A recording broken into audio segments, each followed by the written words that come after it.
Makanya kalau mau tawakal sama Allah itu yang utuh, jangan tanggung.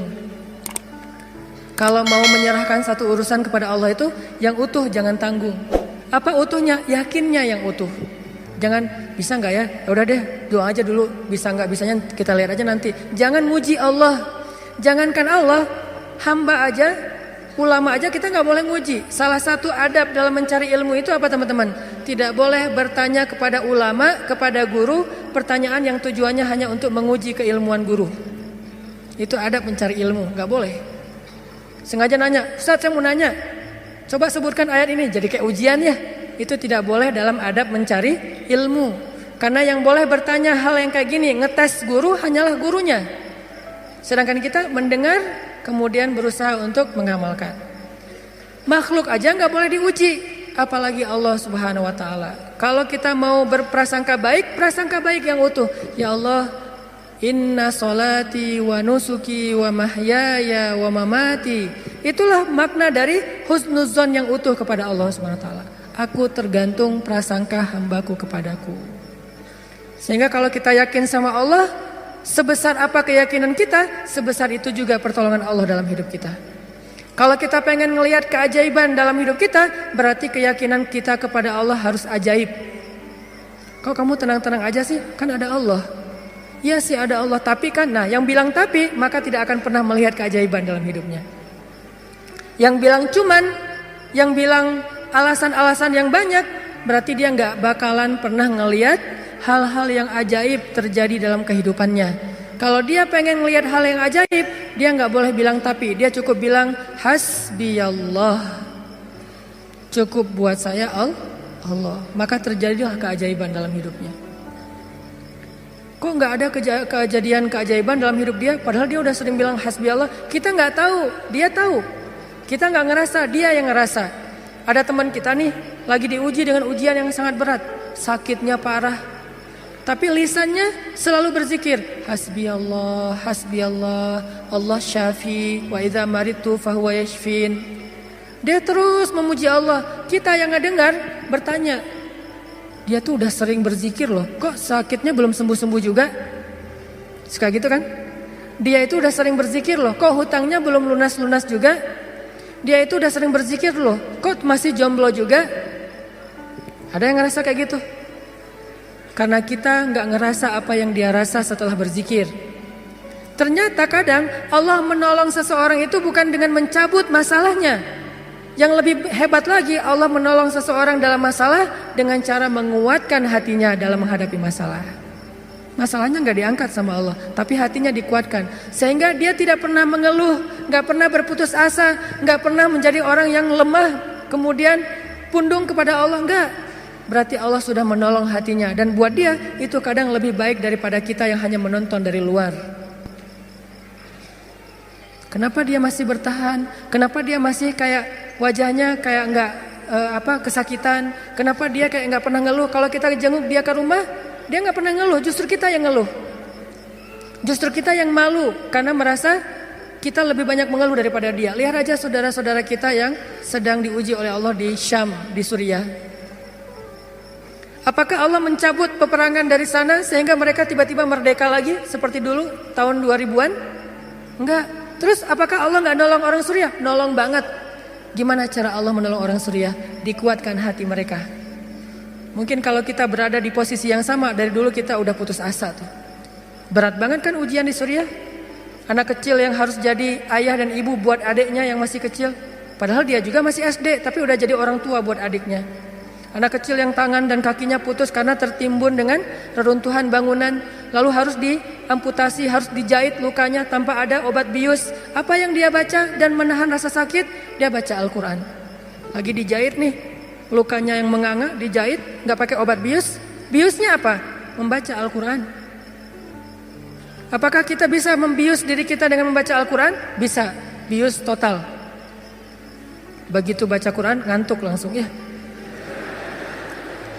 Kalau bius lokal belum bisa, bius total ya. Duh gak bisa tidur, terus ngapain? Dengerin Al-Quran, langsung tidur. Kalau sahabat Nabi dengar Al-Quran gak bisa tidur. Kalau kita gak bisa tidur, dengar Quran.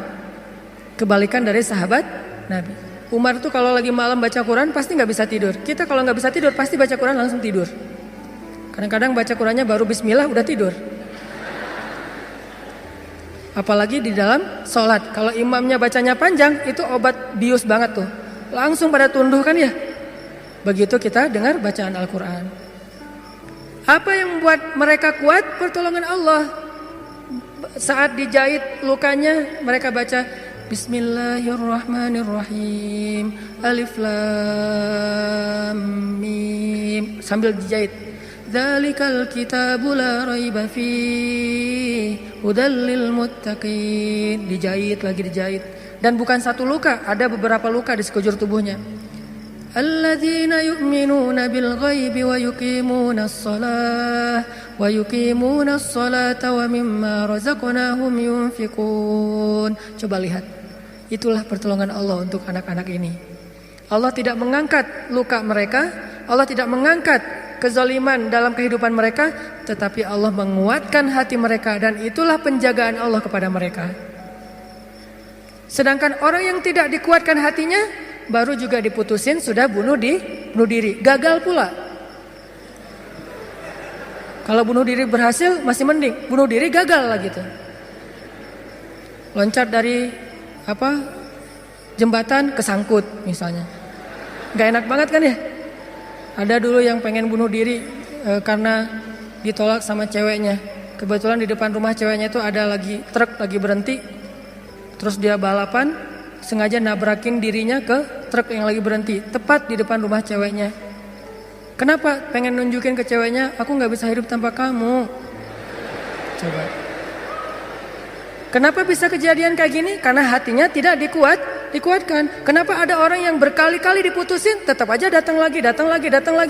Kuat banget tuh hatinya. Berkali-kali diputusin, datang lagi. Bukan datang ke yang lain, datang ke yang sama. Sampai orang yang putusinnya, yang putus asa memutuskan, akhirnya menerima. Nah, di sini berarti bukan soal layak dan tidak, soal siapa yang paling sabar ya. Kan kata Umar bin Khattab, rahasia kemenangan dalam satu pertarungan, ini yang ngomong jawaranya ya, Umar bukan saya. Kalau saya mungkin bukan petarung, kalau Umar kan petarung. Dia ngomong apa? Rahasia kemenangan dalam satu pertarungan bukan teknik, bukan kekuatan fisik, tapi ketahanan, kesabaran. Siapa yang paling sabar, dia yang akan menang. Siapa yang paling sabar sampai ronde 10, maka dialah yang menang. Begitu juga dalam kehidupan, siapa yang paling kuat, dialah yang akan sukses, yang paling sabar. Ternyata kadang Allah menolong kita bukan dengan cara buat hidup kita gak ada masalah. Justru kadang masalah itu kuliah buat kita. Masalah itu nyantri buat kita. Masalah itu kursus buat kita, biar kita mengerti kebaikan. Mengerti artinya menjadi orang yang tangguh. Tapi Allah kuatkan hati kita. Sehingga kita berbaik sangka. Ihfazillah yahfazka. Jaga Allah, Allah jaga kamu. Berbaik sangka kepada Allah. Misalnya lagi ada musibah. Oh, kayaknya Allah mau ganti yang lebih baik nih. Kayak gitu. Ada musibah langsung berbaik sangka, Allah mau ganti yang lebih baik. Istri saya tuh salah satunya, dan beliau aktivis mengurus pasien-pasien kanker yang kurang mampu di Bandung. Jadi kita punya namanya rumah teduh, menampung ada sekitar 6 rumah, menampung lebih dari 70 pasien, termasuk ada yang dari Garut, dari Tasik, dari pelosok-pelosok, bahkan ada yang dari Garut bagian selatan yang kemarin sempat kita anterin, udah meninggal pakai ambulan. Dari Bandung ke rumahnya itu 12 jam. Karena pertama udah sampai di jalan raya harus digotong, gak bisa naik mobil ke atas, ke bukit gitu. Gotongnya aja sejam. Kalau pakai motor nggak mungkin kan, bawa tandu kan, pakai motor nggak mungkin ya. Tapi kalau teman-teman anak-anak motor kayaknya bisa nih ngetrik ya, bawa. Kalau kita nggak bisa akhirnya ditandu sejam naik ke atas tuh. Nah, kemarin ada kejadian di salah satu rumah teduh untuk nampung pasien-pasien yang kurang mampu bersama keluarga mereka. Ada satu pasien nyamar. Dia pura-pura sakit, terus tinggal di situ sehari. Tiba-tiba malam hari dia hilang. Semua HP keluarga pasien diambil, dibawa lari. Mencuri HP pasien kanker, kurang mampu. Coba kurang apa dosanya tuh? Mencuri HP, nyopet HP orang di mall masih mending, dosa lah ya. Tapi nggak dosa segede itu ya, nggak berlipat-lipat. Ini dosanya apa? Mencopet, mengambil HP pasien, keluarga pasien kanker kurang mampu. Yang di HP itu satu-satunya alat untuk komunikasi, ngurus pengobatannya. Kita nelpon mereka juga di situ, nelpon dokter lewat HP itu, diambil sama dia. Hilang sekitar 5 HP, 5 pasien. Langsung kita coba snapgram di sosial media. Dalam hitungan jam Allah ganti HP yang lebih bagus, jumlahnya 2 kali lipat. Itu juga kita stop. Kalau enggak mungkin 10 kali lipat jumlahnya. Bisa jualan HP itu. Kita taruh Instastory, kita butuh HP nih. Ada 5 pasien kita yang kehilangan HP dalam satu musibah. Mudah-mudahan Allah ganti yang lebih baik. Ternyata langsung pada ngejapri, saya ganti. Bukan HP bekas, HP baru yang harganya mungkin lebih mahal berkali-kali lipat dari yang hilang. Dan jumlahnya berkali lipat dari yang hilang. Hilang 5, yang udah terkumpul dalam hitungan 1 jam 10. Itu langsung kita stop. Kalau enggak bisa 100 tuh. Lumayan kan, bisa buka lapak lagi tuh. Nah ternyata benar kalau kita berprasangka baik ke Allah. Akhirnya mereka pas dikasih HP yang baru bingung. Pak ini gimana cara memakainya nih? Karena HP yang mereka selama ini kan yang HP hitam putih yang agak gede yang bisa ngelemparin maling ya. Sekarang HP-nya slim, warna, bisa selfie. Mudah-mudahan sih gak sibuk selfie ya. Nah alhamdulillah dikasih yang lebih baik. Coba berprasangka aja sama Allah. Dan itu mudah banget bagi Allah. Saya juga pernah hilang HP. Malam-malam mau ada acara tahajud bareng. Bangun tidur karena udah telat bangunnya. Acara tahajud jam 2, saya bangun di rumah jam 2. Kan telat banget tuh berangkat ke tempat masjidnya setengah jam paling cepat. Akhirnya karena panik saya ambil HP jatuh. Pas jatuhnya itu bagian layarnya langsung pecah, gak bisa lagi dipakai digit. Wah HP saya hilang, langsung doa Allahumma ajurni fi musibati wa khluf li khairam minha. Ya Allah beri saya pahala dalam musibah saya, beri saya ganti yang lebih baik darinya. Waktu itu HP saya HP harga 2 juta. Paginya jam 10 pagi Allah ganti dengan Samsung Note 5 yang waktu itu harganya masih 10 juta. Coba langsung cash langsung dikasih sama Allah. Gimana caranya? Allah yang punya cara. Dan kita nggak harus tahu caranya karena ayatnya juga wa yarzuqhu min haitsu la yahtasib. Dari jalan yang Allah yang kalian tuh nggak pernah duga. Prasangka baik sama Allah. Ditolak, oh berarti akan diberikan yang lebih baik dari ini. Ditolak lagi, oh berarti lebih baik lagi. Cari lagi yang lebih baik, ditolak lagi. Makanya nyari yang terbaik. Begitu ditolak, Allah berarti akan menggantikan yang lebih baik dari dia. Itu ada cewek, Masya Allah, berhijab, hafal Al-Quran, juz 30. Lancar. Ini kayaknya tipe saya banget nih. Jadi saya gak perlu repot-repot ngajarin Al-Quran ke anak saya. Udah ada mamanya. Ini kayaknya cewek yang setia, keibuan. Kayaknya dia gak senang keluar, lebih senang di rumah. Pas banget dengan tipe kita misalnya. Ternyata pas datang ditolak. Maaf saya udah tunangan. Lagi-lagi kayak gitu ya. Gak survei dulu sih, langsung datang aja. Karena gak ada surveinya, datang ditolak. Oh mudah-mudahan dikasih yang tadi juz 30. Karena ditolak dikasih yang 30 juz. Tapi sekarang masih juz 30 juga bertahap. Pas sudah nikah nanti dia hafal Quran jadi 30 juz. Bisa kayak gitu. Bisa banget. Kerjaan. Ada satu kerjaan yang kita gak berhasil. Satu usaha nih. Lagi mulai usaha kecil. Modal 1 juta usaha. Ternyata ada yang gak jujur. Kita ketipu gagal. Jangan langsung berburuk sangka ke Allah. Apa maunya lagi Allah nih? Saya kan melakukan usaha ini gara-gara saya meninggalkan riba. Masa saya meninggalkan riba tapi malah makin sulit? Kayaknya Allah gak rela ya. Saya mau hijrah. Ya udah deh saya balik lagi. Malah saya juga sama Allah. Kayak gitu kan? Berarti kita sudah berburuk sangka kepada diri kita sendiri. Harusnya, oh Allah gak mau ngasih saya rezeki yang receh kayak gini nih. Makanya dibikin ini ada masalah dikit. Dikasih rezeki yang lebih besar. Usaha lagi. Dari mana? Kan udah habis modalnya. Bukankah Allah maha kaya? Bukankah Allah alam yajidka yatiman fa'awa? Wa wajadaka dhallan fahada wa wajadaka ailan fa'aghna. Tinggal kita yakin aja dan berbaik sangka kepada Allah. Makin yakin dan makin berbaik sangka, makin Allah nunjukin hal-hal yang ajaib dalam hidup kita. Saya sering cerita, pasti teman-teman mungkin sebagian pernah dengar di YouTube. Gimana saya ngebuktiin kebesaran Allah dengan sedikit mengambil resiko, gambling, yaitu berangkat ke luar negeri, gak punya modal sama sekali. Gak bawa duit, 1 rupiah pun gak bawa, berangkat ke luar negeri. Terus apa keyakinan saya? Baik sangka kepada Allahnya. Saya cuma berbaik sangka waktu itu Allah di Indonesia sama Allah di Mesir itu sama. Beda nggak Allah di Indonesia dengan di Mesir? Sama kan ya? Terus yang ngasih makan kita di Indonesia Allah. Berarti yang ngasih makan kita di Mesir Allah juga. Ya udah, berarti nggak ada masalah. Orang yang ngasih makannya sama, kecuali yang ngasih makannya beda. Di Indonesia yang ngasih makan ayah, berarti di Mesir harus cari ayah mertua. Ayah bukan pemberi makan, tetapi ayah yang dengan lewat dialah Allah memberi kita makan. Tapi punya cara yang lain, Allah lah pemberi makan. Akhirnya saya berangkat. Allah di Indonesia dengan Allah di Mesir sama. Apakah Allah akan mengecewakan hambanya yang berbaik sangka? Enggak. Ternyata terbukti banget teman-teman. Saya malah merasa sangat diperlakukan dengan istimewa oleh Allah sepanjang perjalanan sampai pulang lagi ke Indonesia. Enggak kelaparan sama sekali. Ikhtiar. Cuman kadang kita ikhtiar habis-habisan. Kalau Allah mengatakan tidak, ya tetap aja gak bisa. Ada juga orang yang ikhtiarnya biasa-biasa aja, Allah bilang ya, dapatnya lebih dari apa yang dia ikhtiarkan. Saya jual bakso, jual doang, yang masak teman, karena saya gak bisa masak. Saya bilang ke teman, lo masakin bakso, nanti biar gua yang jual.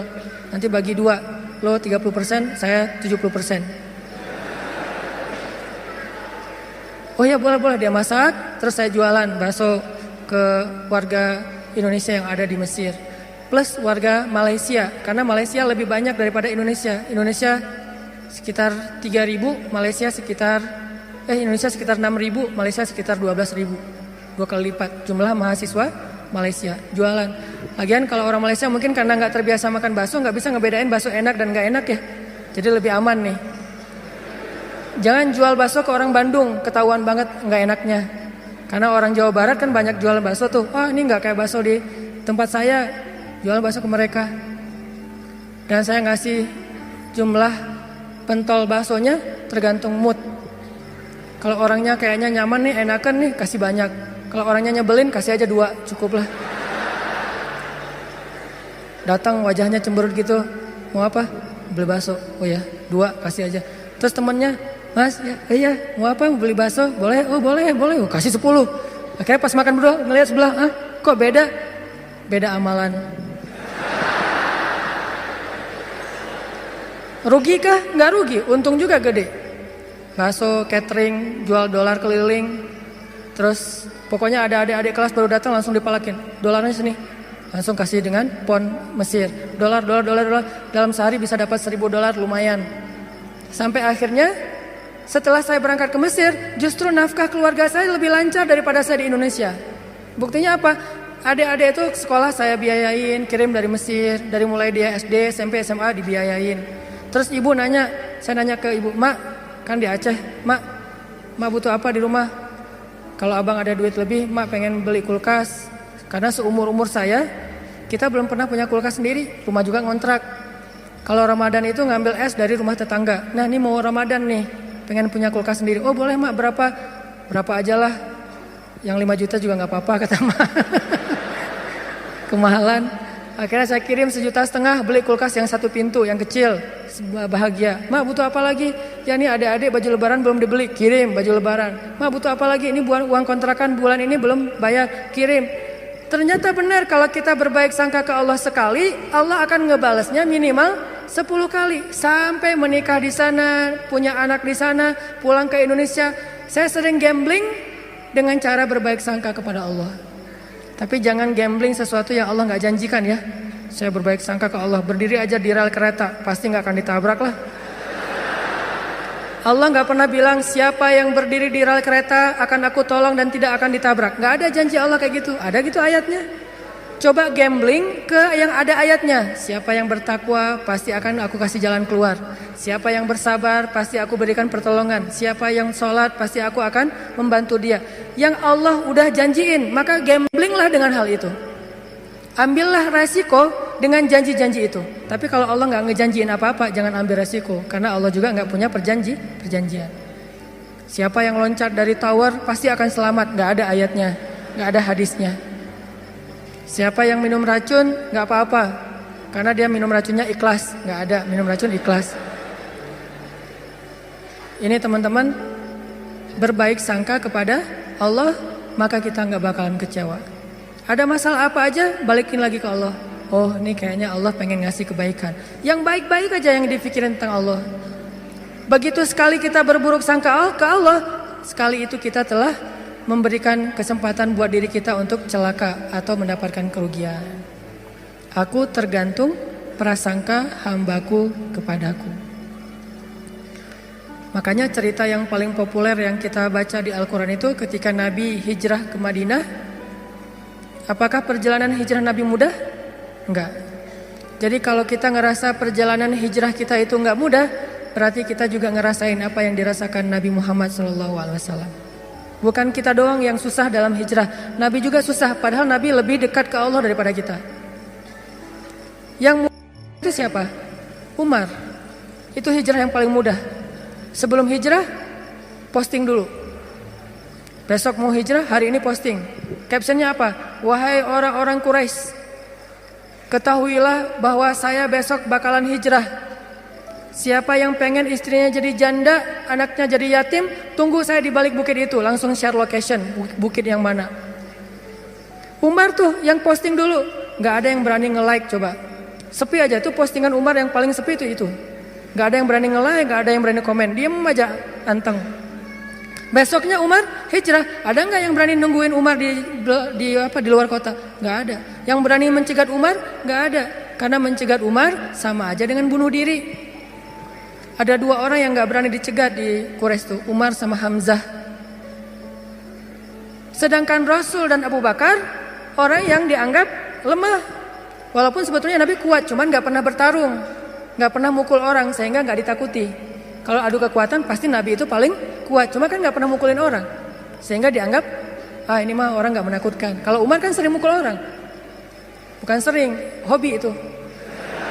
Sebelum hijrah, hobi mukul orang. Sama kayak Nabi Musa, hobi Noel orang, Noel aja mati. Lu apaan sih? Mati. Kan orang Kipti kan ditoel sama Nabi Musa, belum diapa-apain, baru ditakol dikit lah, udah mati. Ini Umar. Paling gampang hijrah itu Umar, sedangkan Nabi sendiri yang lebih soleh daripada Umar, susah hijrahnya.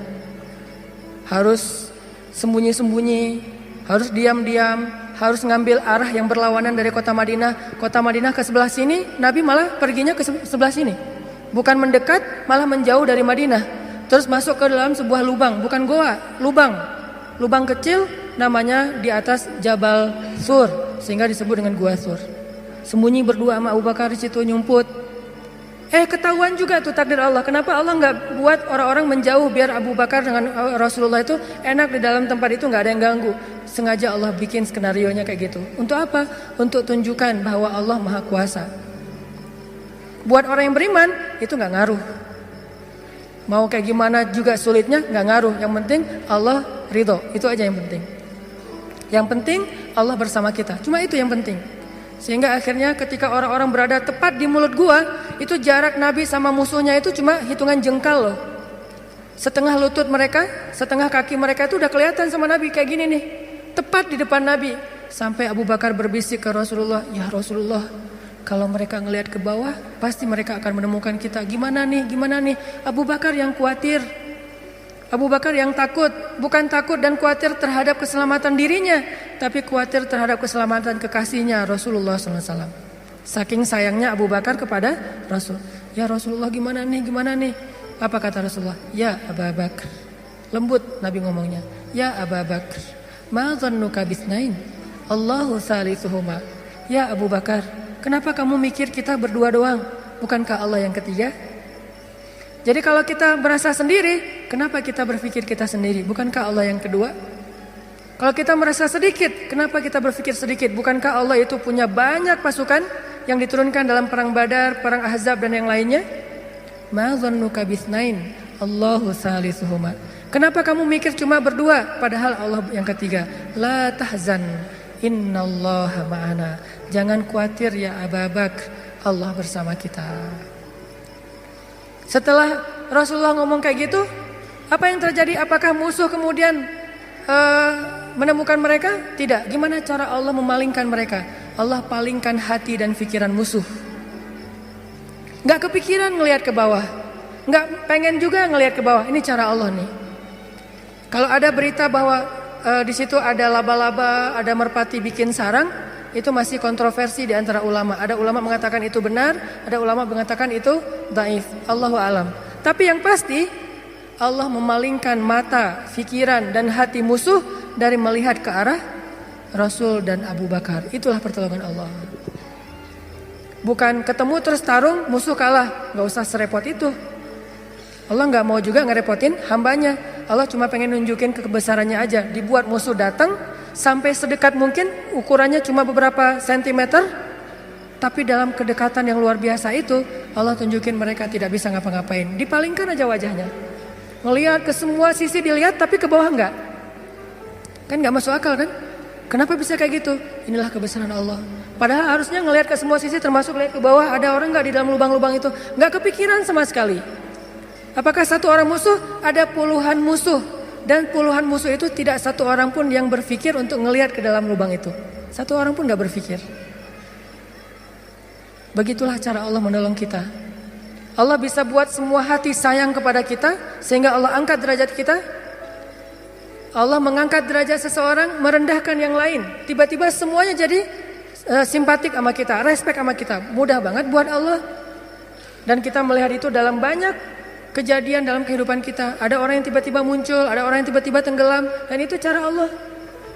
Ada yang orang tiba-tiba Allah buat dia terkenal, tiba-tiba orang dihindarkan dari semua orang, tinggal sendiri. Itu sangat mudah buat Allah. Makanya berbaik sangkalah kepada Allah dalam semua urusan. Sehingga ketika kita berbaik sangka kepada Allah, Allah akan memperlakukan kita seperti apa yang kita persangkakan. Jaga Allah, Allah jaga kita. Itu satu. Hari ini dua aja nih. Gimana maksud jaga Allah sehingga Allah jaga kita? Satu, berbaik sangka. Kedua, arti jaga Allah, Allah jaga kita ada di Al-Baqarah. Fadhkuruni azkurkum. Ingatlah Allah ketika kita senang, nanti Allah ingat kita ketika kita susah. Itu ayatnya. Walaupun terjemahannya nggak sejelas itu. Terjemahannya ingat aku ingat kamu. Tapi tafsirnya maksudnya ingat aku ketika kamu lagi senang, ketika kamu lagi lapang, ketika kamu merasa nggak butuh, nanti aku akan ingat kamu ketika kamu lagi susah, lagi sempit, lagi butuh. Fadhkuruni adzkurkum. Jangan cuma ingat Allah pas kita butuh. Sehingga nanti Allah baru akan ingat kita di kebutuhan berikutnya. Karena Allah membalas perbuatan kita, bukan langsung waktu itu.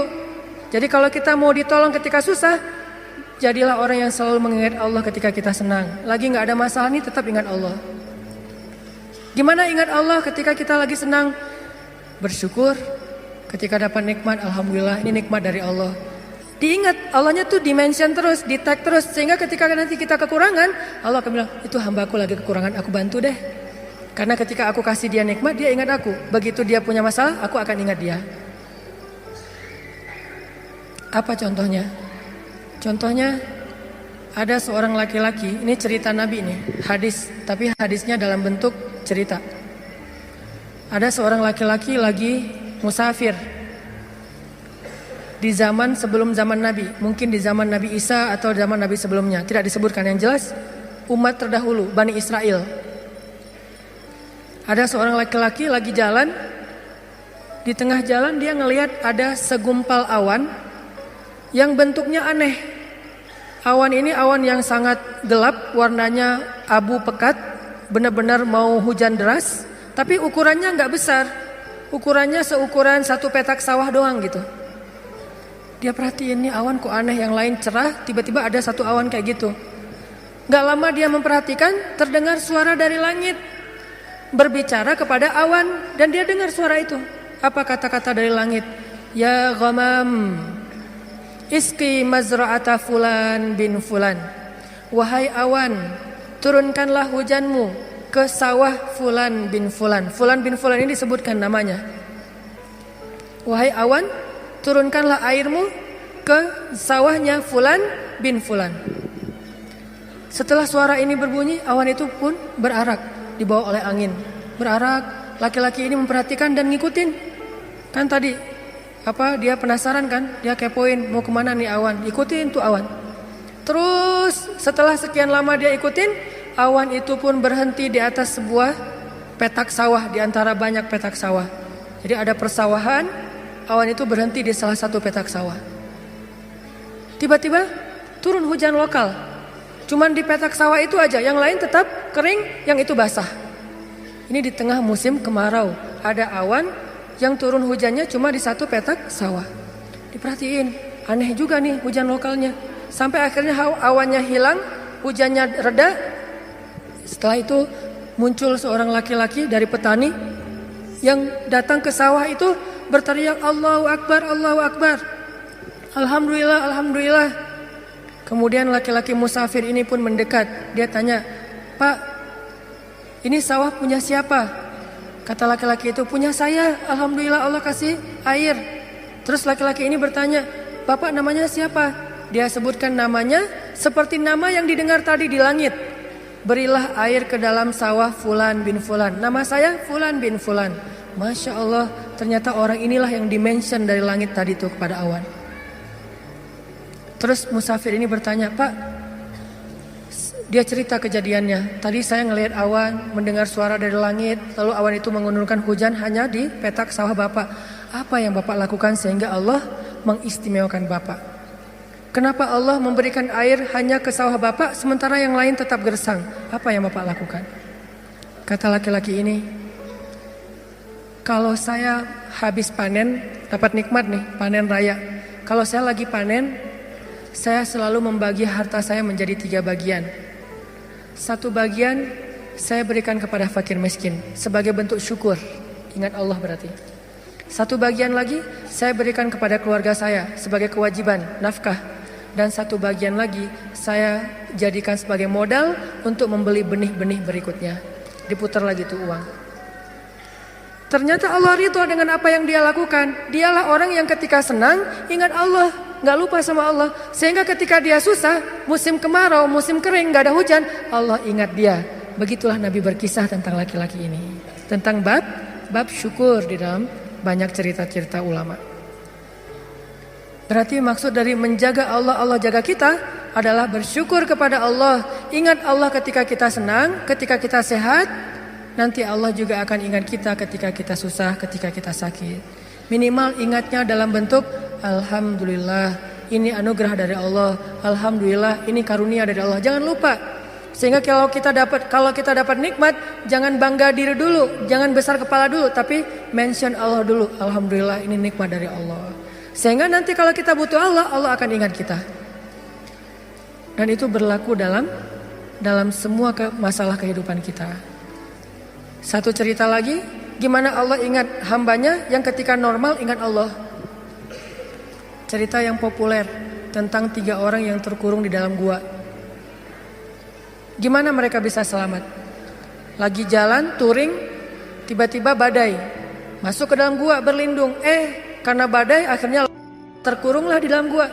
Lagi touring tuh. Bahkan mungkin motornya ketinggalan di luar.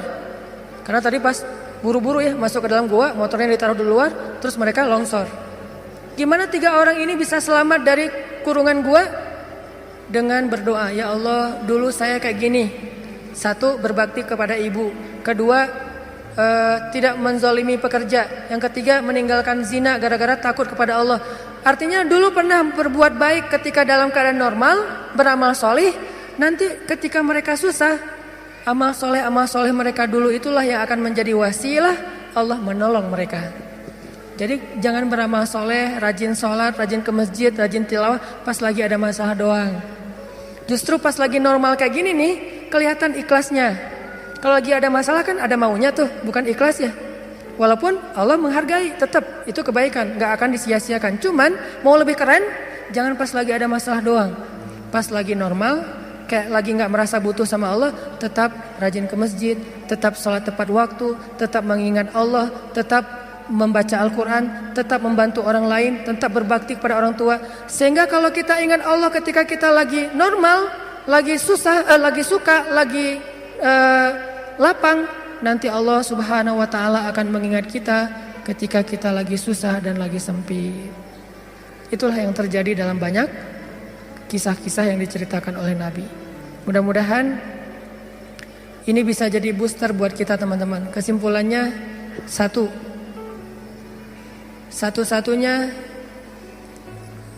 berbuat baik atau habis-habisan yang gak bakalan dikecewain itu adalah habis-habisan kepada Allah. PDKT yang gak bakalan kecewa itu PDKT-nya kepada Allah. Telepon yang gak bakalan di-reject itu telepon Allah. Japri yang gak bakalan diantepin, japri ke Allah. Satu-satunya.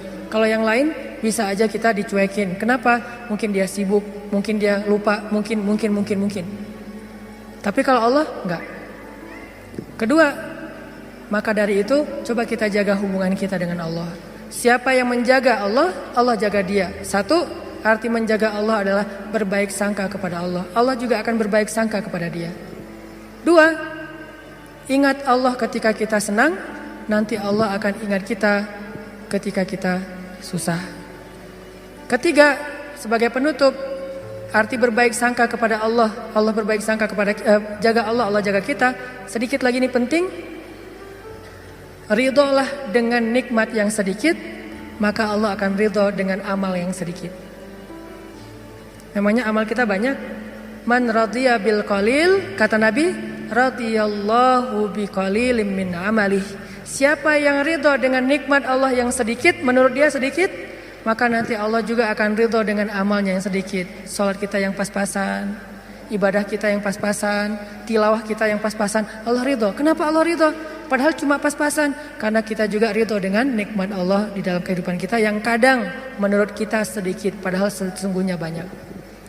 Mudah-mudahan ini jadi penyemangat buat kita untuk terus mendekat kepada Allah Subhanahu wa Ta'ala. Jangan kecewain Allah, maka Allah gak bakalan ngecewain kita. Kenyataannya sering kita ngecewain Allah, Allah juga belum ngecewain kita. Tapi Allah punya batasan.